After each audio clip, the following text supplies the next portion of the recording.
I was reading some information not too long ago about an institution in this community that's over 100 years old. And I said to myself, not many institutions are that old.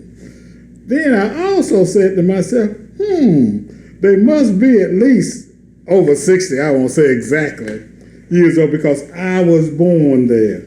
And I think it's a phenomenal accomplishment for any institution or any entity to be around not only over 100 years, but to have a significant and a measurable impact on the community. And we're going to talk about that entity now. This is a call to action. Call to action. And I'm your host, Alex Habersham. I'm so happy today to have the leader of that great institution in and around our community, I want to say in the person of, but in the facility of, for want of a better word, Navicent, formerly known as the Medical Center. We're going to talk about that, and we're going to talk about several things, but I'm very, very honored, to be able to give the Navicent its due as it relates to the kind of contributions, daily and weekly and monthly, and so many different areas that this institution makes in our community. And today, I don't feel like you're going anywhere unless you go all the way to the top, so we went all the way to the top of Navicent in the person of Miss Ninfa. Notice I didn't say ninja, so don't you all get it confused. Miss Ninfa Saunders, who's the executive officer, as high as you can go with Navicent, formerly known as Central Georgia Medical Center. How you doing? I'm very well, thank you. Thank you for having me here. Yes, ma'am. Thanks for coming. First, tell us a little bit about yourself. It's going to be a very short narrative, obviously. I actually grew up in the Philippines. I left the Philippines when I was about 18 years old, and came to the United States. My background is a very clinical background. I'm a nurse by training, and then went on and finished a master's degree in nursing, and then got an MBA from Emory, and then went on for my doctoral program from the Medical University of South Carolina. I've been in healthcare for 42 years. It feels like you must have begun as an infant. Yes, that's what I'd love to say that I came in as an infant. I did go to an accelerated program, but I feel every 42 years, because it's nothing but incredible service to the people that really need healthcare. So I'm very blessed to have done it in the clinical side, at the bedside, and I'm blessed to be able to lead an organization where our staff provides a lot of great care at the bedside. Yeah, that's very, very important.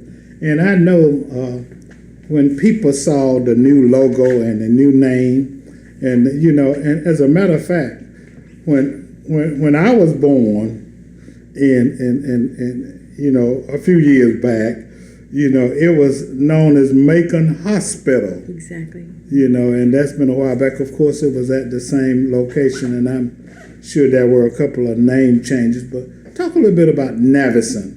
What does that mean, and why the change in the name? I love to talk about Navicent. When I think about Navicent, I think about Macon Hospital. I think about the Medical Center of Central Georgia. I think about Central Georgia Health System.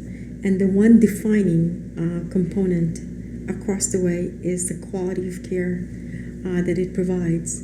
When we think about why change the name, it is really truly to signify a concept called regionalization, and making sure that beyond the local excellence that it has and it's known for, that we can also magnify that in a national or regional way. So by taking the regional parochial name to it, it really basically focuses on our ability to say we will take that excellence and make it a bigger sense of excellence that's pervasive, not only limited to this particular region. There's been 100 years of incredible legacy of absolute wonderful care. Many wonderful people born in that organization, many people saved, lives saved in that organization. That doesn't change the underpinning of what we are. It simply basically says, let's come up with a name that is not specific to a region, but one that could actually go beyond the regional presence that it has. Well, that is certainly an all-encompassing name. And you talk about going beyond the borders of the region. And I noticed the other day that there are several activities and several initiatives in surrounding counties, you know, which I think one of the problems traditionally in our country has been rural health care. And I understand that Navicent is addressing that by having an association with other hospitals and communities spreading the health care. Exactly. About 6 months or maybe 4 months after I arrived, I had a sense that there is a healthcare challenge in this particular part of the country. So if you take Georgia, you can divide it into two halves. I call it the Atlanta and the best of Georgia. Right. Some people call it the rest of Georgia. I'd like to call it the best of Georgia. And some people call it the other state of Georgia. Or the other state of Georgia. But what became very evident to me, having really spent a lot of my time in Atlanta, is the challenges that we have in Central and South Georgia is just a little bit different than the challenges that we have in Atlanta. In Atlanta, we have incredible traffic. It takes us forever to go from one place to the other. Here, we're so spread out. We also have a lot of rural communities. We have a lot of 25-bed hospitals. And they do not have the resources to be able to just say, we're going to do this, we're going to do that, to be able to adapt to the changes in healthcare. So Mr. Richardson and I, Mr. Richardson is the CEO of TIFT Regional, and I decided that we would coalesce as many hospitals in the region as possible. We have rural hospitals, we have critical access hospitals, we have urban hospitals, we have teaching hospitals like Navicent. And the purpose of this is for us to remain independent as hospitals, but also to be codependent by helping each other in areas that we need the most. So when you think about where healthcare is delivered in Central and South Georgia, the distance by which people travel is absolutely long, incredible, and very difficult to navigate. So by coming together as the 30 hospitals, of which 25 of them are rural hospitals, it allows us to look at things that we can do together for efficiency. It allows us to address the needs of the community from a healthcare standpoint. It also allowed us to say, where are the needs that other people have that we may have an ability or opportunity to help out? So that's what is now called Stratus Healthcare. We are 30 hospitals, 16 health systems, and that was founded by Navicent Health and TIFT Regional. And that's all we did. We founded it, and now the whole group is making it happen in the most magnanimous of way. We're looking at services in different areas of the community and geographically how it is present or not present, where are the gaps, and we're attempting to fill those gaps. We're also trying very hard to look at what are the needs of those hospitals that allows us to be able to say, listen, we have the resources. Do you want to use them as opposed to you duplicating the services? Is there any way we can kind of come together as a community of hospitals for the service of the people that live in that community? You know, a lot of people take health care and access to health care, you know, kind of for granted. And then, you know, it kind of saddens my heart, really, when you look at TV and look at some of the things that are happening throughout the world. Sure. And these individuals don't even have any resources, some of them, for health care. But the same, in many instances, applied locally and regionally because, you know, there were just not the kind of contact and the resources where I just think everybody deserves health care. You know, I think everybody deserves health care because oftentimes there are situations, you know, not controllable by oneself in which we find ourselves. So I just think it's the humane thing to do is to provide health care for everybody. So I applaud your efforts in that respect for doing that. Now, also, I noticed that Megan, sends out information as it relates to trying to affect, healthcare and education and knowledge of healthcare, all month long, not just relying on people going to the hospital, going to the emergency rooms, but there are other programs associated with the provision of quality health care in the community. You want to talk about some of those? I would love it. So first we need to think about all the care that you're talking about that people need to have access to. So there's a concept called triple aim that many organizations are focused on, and that is getting right access to the right care at the right time. And so that's really basic to our understanding of how we provide health care. In that respect, if you look at Navicent Health, in the latest reported data, we have provided $66 million worth of uncompensated care. And these are patients coming to our many facilities, particularly the emergency room, and using inpatient and outpatient care, but have no ability to pay. As a not-for-profit hospital, we have an obligation to our community. While we are a teaching hospital and a tertiary level 1 trauma, we are also a community hospital. The hospital is owned by the community. That's what a community hospital means. So therefore, we have an obligation and the privilege to be able to serve everyone, irrespective of their inability to pay. We are saddened by the fact that there are so many people that were uninsured. Some of them are now insured but are underinsured. So it's very important for us to do a number of things. Number one, educating the community about access. Number two, educating the community on how they may be able to enroll to a governmental program so that they will have access to care.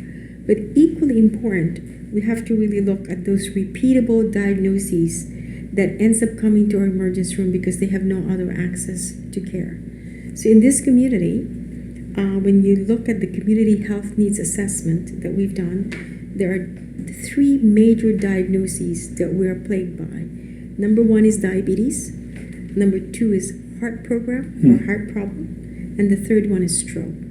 So we have, in conjunction with many members of the community and agencies and the United Way, spearheaded by Navicent Health, we decided to come up with a population health management addressing the top issues of the community, but not just Navicent alone, but doing that with other agencies.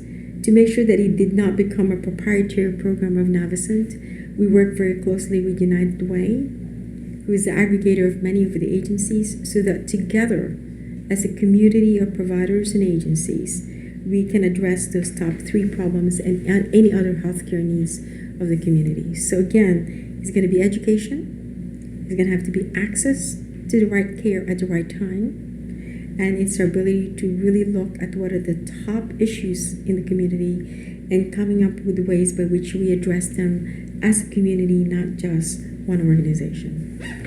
This is a call to action. A call to action. And I'm your host, Alex Habersham, interviewing Ms. Ninfa Saunders. I'm Alex Habersham, your host for A Call to Action, and I have the absolute pleasure of interviewing Ms. Ninfa Saunders, who is the president and CEO of Navicent Health System, and we're having a very educational and informative conversation about Navicent, its history, its purpose, its mission, its impact, and many other things that are happening in the community as it relates to health care.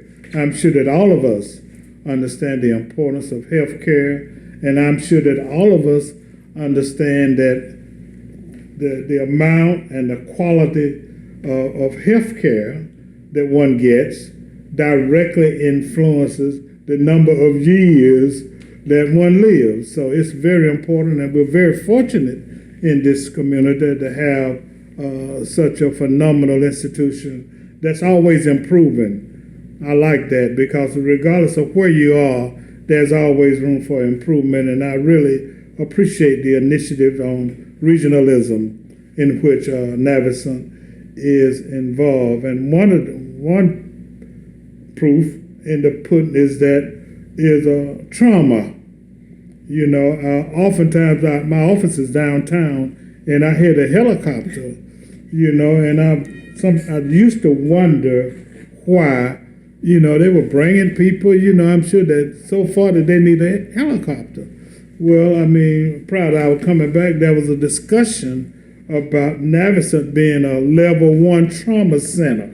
Talk about that. A level 1 trauma center, of which there's only about 5 in the state, is a place where the sickest of the sick come. A lot of injuries, a lot of requirement for multiple specialties from the time that they are flown in or driven in, whatever the venue is. But that is the place that they can expect that all the specialists will be there to be able to stabilize them, manage them, treat them, and hope to have a great outcome.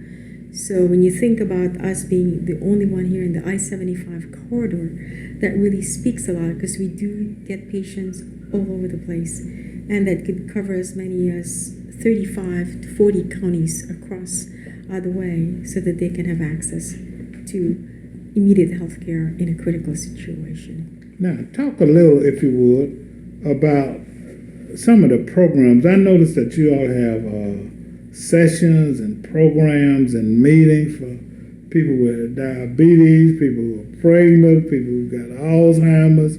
So it seems that there is a constant educational, and I don't know whether I can combine, I guess prevention is education, but I want to talk about some of the programs that you have that really addresses specific issues as it relates to illnesses and whatever. And also talk about preventative health. It's my understanding that you have 2 wellness centers. So talk about the role of education and preventative health in helping us to be a healthy community. Right. So when you think about Navicent Health and all the services that it's offering, there are ambulatory services. That is where you go in, get a test done. There's an urgent care center. You come in, you go home. Then you have the hospital place where you have the emergency room, and then there's a place to stay for as many as 4 or 5 days, whatever is required for you to stay there. And then we have the post-acute, and then we have the senior living program. Post-acute being our rehab hospital. We have a skilled nursing facility. We also have a senior living facility over in Carlisle. So when you think about the lives that we touch every day, it starts from the newborn or the one that soon is to be born, all the way to that Medicare, that elderly, that just we've done everything that we can. And so therefore maybe the last place for them to have a peaceful respite before they move on is our hospice, Pine Point. So Navicent has the compendium of so many programs. But in addition to looking at illness, we really are also focused on the wellness side. And we have today 2 wellness centers. We have one over in the Wellness Center North Side, and then we have one on Cherry Street. And this is a place where our employees could be part of, and the community could have a membership. We're proud to say that our membership is very reasonable, because it's really not a money machine. It's not intended to make money, but it is really intended to provide an avenue for people that want to manage their health and navigate through their wellness through all kinds of fitness program, educational program, swimming program. Anything that you would like to do is available in the Wellness Center. So it caters to all demographic groups. It caters to the millennials. It caters to, the baby boomers. It caters to the Generation X. We also have many programs that we do with our children. One of the things that has been a very recent program in my mind is the concept of autism and the care or lack of care for the autistic children. So not too long ago, sometime in April, we mobilized a group of parents that have been worried about autism and access to care associated with that, or resources, or understanding what to do. And today, that's a completely mobilized group.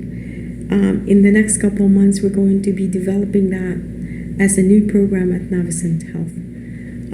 Again, that's driven by the community. So the confluence of the acute side that we call inpatient hospitalization, or a presenting symptom that have you as a very sick patient, the concept of chronicity, where you have chronic, repetitive problem, and the concept of wellness come together as a matter of trying to take care of people across the continuum of their life and across the continuum of their health.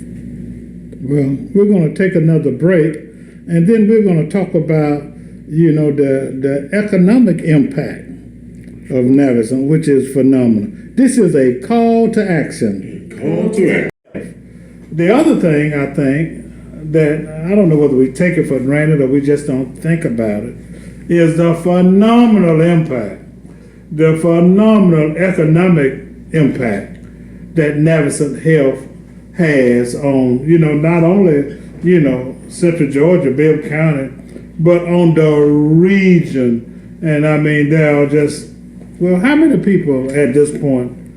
I know you got direct hires, and then you got other individuals who may not work directly for Navicent, but are on some other kind of program with another hospital. So talk a little bit about the economic impact of Navicent that you're familiar with. Oh, absolutely, be glad to. In many ways, Macon is very, very fortunate to have a place like Navicent Health. I certainly did not create it. It was here. It was developed by many leaders that preceded me. And what I'm really working on is building on that foundation to make it a very strong economic engine for this community. When you think about over 11,000 jobs that we bring to multiple counties. What did you say? 11,000 jobs. 11,000. 11,000 Wow. jobs. And the $1.4 billion in economic impact to the community. Wow. That is just an incredible presence. And no small feat, no small feat. This community, in the center of it, is taking care of patients. Definitely what we say when we say Navicent Health. We're navigating the patient who is in the center of all that we do. And when you think about that $1.4 billion economic impact and 11,000 jobs that support this big engine, what you really have is a community that is vibrant, a community that is positioned to be a sustainable economic entity, and one that could have formidable presence when you look at this in comparison to other community. So sometimes we don't think of the blessing around us, but there is a blessing in our midst, supported by an incredible community that thinks so well of the services that we provide for all people, and supported by incredible people that says this is the place to go for care, whether it's Bibb County or Peach County or Jones County or whatever county that is. Well, I certainly feel fortunate to be within the region. Of course, I have been a patient and, have utilized the services of the, talk a little bit quickly about those, because we use those quite often. I mean, everybody, the non-emergency care centers, those are very, very important. I mean, everybody, you don't necessarily need to go to the emergency. I think, is it 4 of them? There are actually 3 of them. And attached to them, we call them urgent care centers. Urgent care. And attached to them are diagnostic centers. And we see close to 35,000 people a year in those, yes, of all ages.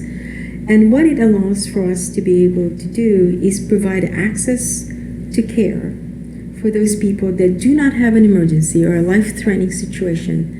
And they can basically call and say what's available, or there's a program that you can go to, and it will point you to. I made a schedule for somebody the other day, yes, and it worked. Yes, and it point you to about what time you might be there, right. So that you're not worrying about a wait time. So that allows for an expedient access. It's not emergent, but it is urgent. Anytime you don't feel good, it is urgent to everyone. But it allows us to reserve the emergency room for the use of the really critical patients. Yeah, I think it's important that we emphasize to the community, because a lot of people were concerned about the wait, but now you can make an appointment and it will tell you the best time to come, and it works well. Yes. I have witnessed that we're so fortunate to have, so many programs and resources and activities, and one would be amazed, like camps for kids and silver sneakers Yes. and programs for people with specific problems like diabetes and other kinds of illnesses. Now, what's the best resource? Because we want to encourage everybody. We, of course, cannot cover everything in this interview. What's the best resource to find in that information? The best place to look at that is through our website. We also have a Facebook page that people can go to. And certainly they can also call the different centers that we have. So those are the three ways by which you can basically access or understand or get a listing of all the offerings that we have. There are certain new offerings that we started just in the last couple years, and that is focused, for instance, on women's health. Men's health is important, but women's health is equally important, and women love to take care of everyone except themselves. Yeah. So we started a program called the Women, the CEO of the Household. And we've been having educational series. We had them at the Centerplex. And when we do have them, we usually have 300 to 400 people attending Wow. those. Wow. Last year, I headed the Go Red for Women. As you know, women, the number one killer of women is heart disease. Right. But the symptoms of heart disease in women is very different from the symptoms of men. Right. So we were able to coalesce this community. We asked community leaders to step up, and we started to go. We had them on the show too. Phenomenal. From Go Red, I we did. think it's phenomenal, and I Yeah. think the awareness is very important. Then we follow that the year after that with men's health. But I do, as a women executive, I'm going to ask you and all the men that are listening to this program to take care of the women in your lives, because they love to nag you, they love to tell you what to do, but they will not take care of themselves. Right. And so we need to pause and ask them to take 1 minute or just a moment to consider their own health. And awareness of women's health is going to be critical. This is one nation where heart disease is the number one killer of women. Wow. Again, this is Alex Habersham having interviewed Ms. Ninfa Saunders, President and CEO of Navicent Health. Now be sure to remember that you can go to the website. And just get all kind of good information as it relates to the program, projects, and activities of Navicent. And that website is www.navicenthealth, just one word, .org. www.navicenthealth.org. www.navicenthealth.org. And I bet you I remember the phone number, 633-478-633-1000. You got it. This is Alex Habersham, host of A Call to Action, having interviewed Ms. Saunders. Thank you so much again. Have a great, and I'm going to say it again, and a healthy day.